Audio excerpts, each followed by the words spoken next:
Hey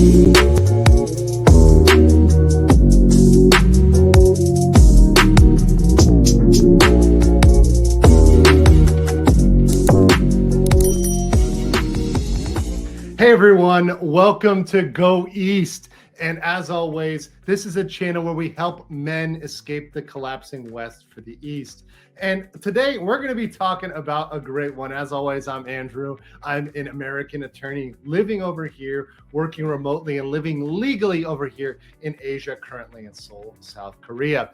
Now we're going to be talking about a certain movement that has blown up on the internet, that's gotten out there. That's right, it's the Passport Bros. Now, don't worry, I'll explain everything, but this is going to be a controversial one. I'm certain this is going to be clipped, so stay tuned here. And by the way, if you like this content, smash the like button so that YouTube knows that we can pass this in the algorithm and it can get spread to other people out there looking for the same information. So the Passport Bros, what are they? What is it? Well, it's like one of those things that you try to make it into a single group person or organization, but it really isn't. It's really just a movement of people that are seeking out foreign women because, well, they don't want to deal with Western women, particularly American women. And it came out of the United States. Now, I know that a lot of people originally, it seems like the Passport Bros originally was just something that was specifically African-American, but no, I think it applies to all races, all people seeking out foreign women, seeking out other women because they just aren't dealing with the bullshit of dating in the United States. And this can apply to Canada, Western Europe, Australia, or New Zealand. So to me, anybody could be a passport bro as long as you're leaving the West for the East. I mean, you could be a passport bro. So if you're a guy listening to this channel and you leave the US, you could qualify into the definition. But let's look at that choice. They've been criticized for choosing women from the East and from the South America as well, Latin America, the East over here, where they're going to Thailand, Philippines, Brazil, wherever. They've been accused of many things for that, including they've been said that, oh, you guys are just committing a different form of sex purchasing, paying for sex, prostitution, whatever else you want to call it, and engaging in the sex industry.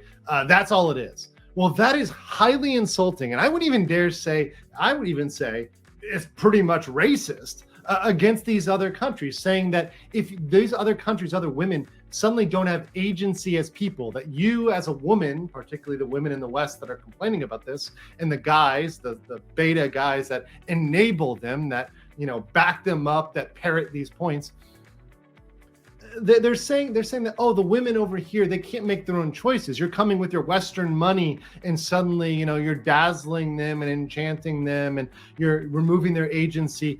No, that is clearly not the case. Women over here are absolutely intelligent. They know what they're doing. They're playing 4D chess. You're playing 2D. They're playing 4D chess on you.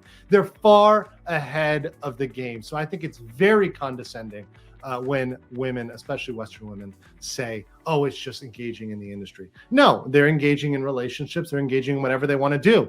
And it's also very hypocritical because you see women back in the United States who've now turned more than ever to OnlyFans, to sugar dating sites. The girl next door is now on the sugar daddy site. So how is it that she gets to criticize you for going somewhere else? And if you were going to pay a lower rate, you're paying a lower rate. You just might be doing it in the course of a real relationship instead of through a sugar daddy site like in the United States. So if anything, the United States and the West has devolved far more into the sex trade than it has in the East. I'll say it like that. You're far more likely to find a natural relationship, a real relationship, than you are in the United States, where you are viewed as a wallet. You're viewed as no more than a bag of money for them to take. They really don't believe in the West that you offer anything other than money as an individual. What's being exposed when people hate on the Passport Bros is that all they really cared about was the money in the first place. And so for me, it's a great thing that the Passport Bros have exposed that these people in the West are really just concerned about the money. They don't really care about the men. They don't care about them being happy. And that's one of the biggest thing that's been positive to reveal. It's like taking off the mask. They're ripping off the mask and they're revealing their true colors. They don't care about the men. They just want to beat them back into compliance, shame them. And the tactic with the passport bros and anybody who leaves has always been to shame you back into compliance. Listen, never let anyone shame you out of any decision. That decision is yours and yours alone. And you bear the responsibility, by the way, for your success or failure. That is on you. Personal responsibility. The buck stops with you for that decision. Not with them, not with anybody else. So don't let them shame you out of that, whether you're a passport bro, self-described, or whether you're just somebody who's exploring leaving the country. Now, one thing I will say about the passport bros, the folks, there's a lot of different people in the movement and a lot of different views. But one thing I have seen is folks who are getting their passport, which is fantastic. Totally encourage that. They're going to these other countries, which is great. Check them out. I'd highly encourage scouting missions. I have another video on how to conduct a scouting mission in a particular country. Highly encourage that. Go do that. They're going to the country. They're having fun. They're meeting lovely girls. They're having a great time, having lots of good sex.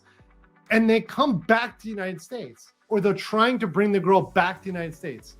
I think that's where they go wrong. When you're somebody who's just going there, visiting, but you never stay. I think the problem with some of the passport bros is that they're not taking the leap and relocating. They're constantly going to the Dominican Republic, going to Brazil, going to Colombia, and then coming back to Kansas City, coming back to Chicago, coming back to New York, LA, these toxic American cities. I think the solution for those guys is just move. If you love the DR, if you love Brazil, if you love Colombia, move. There's ways for you to move there. Now, I'm not the guy to help you with Latin America, but if you're looking to move to Bangkok or Tokyo or Seoul, I can help you out. That's my channel. It's what I'm focused on.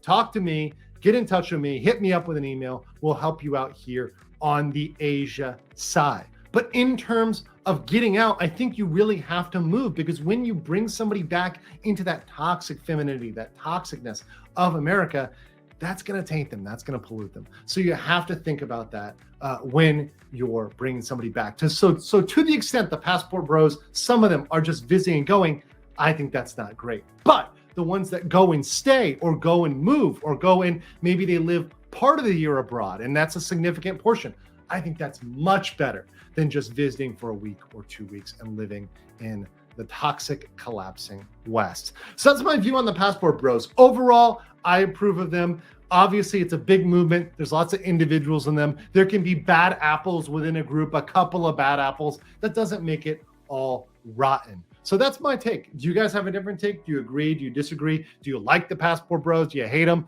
Tell me in the comments. Like, subscribe that video. Check out my links down there, as well as my ebook. I might want to get a copy of that. But until next time, I'll catch you later.